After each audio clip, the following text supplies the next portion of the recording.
কোন চারটি ভুলের কারণে দুর্যোধনের পতন হয়েছিল জানেন কি?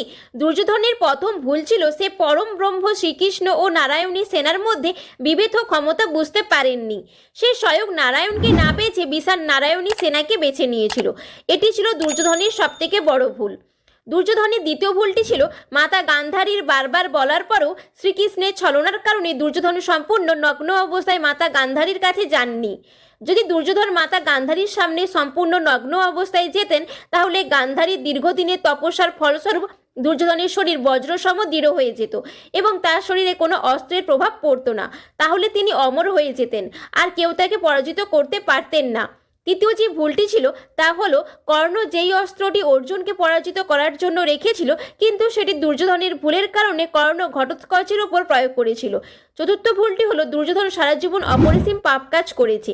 এই সমস্ত ভুলের কারণে দুর্যোধনের পতন নিশ্চিত হয়েছিল।